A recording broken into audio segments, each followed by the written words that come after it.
Hasamanid daru daimam wastajartu bihi illa wa bilku jiwarum min hulam yudomi.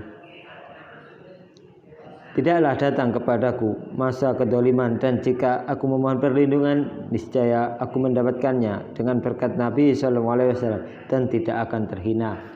Wala tamastu hinad daroini min yadihi ilastalamtu nada min khairi mustalami. Dan tidaklah aku meminta kekayaan dunia akhirat daripada tangan Nabi, melainkan aku mendapatkan pemberian yang sebaik-baiknya. Atau di dalam dunia cukup di dalam akhirat selama dari adab. La tunkiril wahya min ruyahu inna lahu qalban idza namatil ainani lam yanami. Jangan engkau ingkari wahyu yang mula-mula datang kepada Nabi sallallahu alaihi wasallam dalam mimpinya. Sesungguhnya beliau mempunyai hati. Apabila tidur kedua mata beliau, maka tidak tidur hatinya. Mula-mula wahyu datang kepada Nabi sallallahu alaihi wasallam dalam mimpi selama 6 bulan. Demikian riwayat oleh Imam Al-Baihaqi. Wadaka hina bulughim min nubuwatihi falaisa yunkaru fihi la halu muhtalimi. Hal itu terjadi ketika beliau telah mencapai makam kenabian, atau yakni sudah diangkat menjadi nabi. Jadi di dalam masa itu tidak dapat dipungkiri hal mimpi Nabi itu.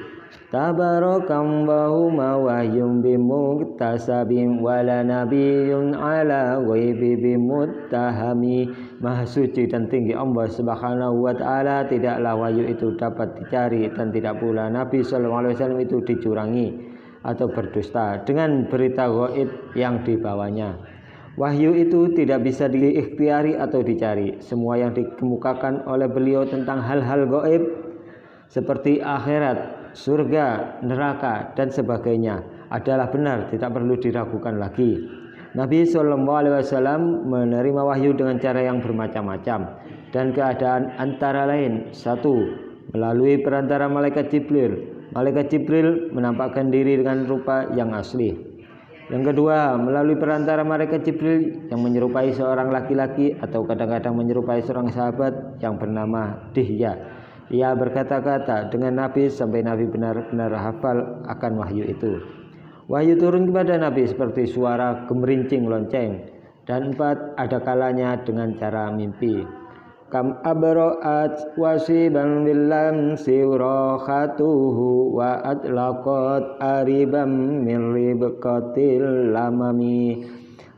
Berapa banyak orang yang sakit menjadi sembuh dikarenakan sentuhan telapak tangan Nabi SAW dan melepaskan orang dari ikatan penyakit gila.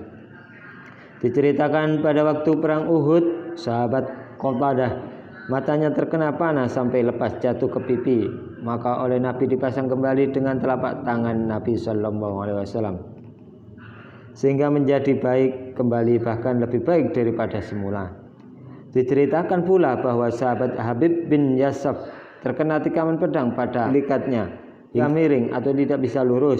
Maka Nabi kembalikan dan beliau tiup sehingga sembuh. Riwayat Ibnu Ishaq dan Al-Baihaqi.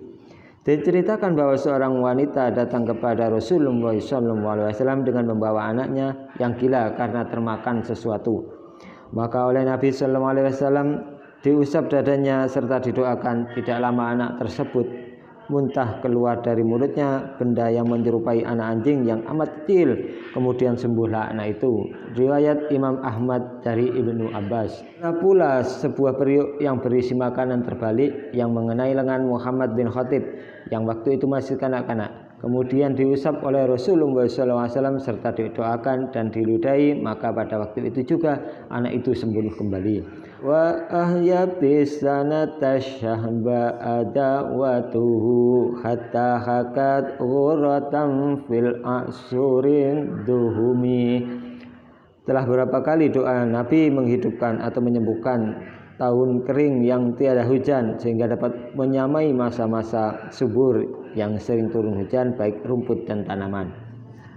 Bi aridin jada au khiltal bidha biha saybum minal yammi au sailu minal arimi. Dan dengan adanya awan tebal yang menurunkan hujan, sehingga engkau menduga di lembah yang luas terdapat sumber yang mengalir dari laut atau dari hujan.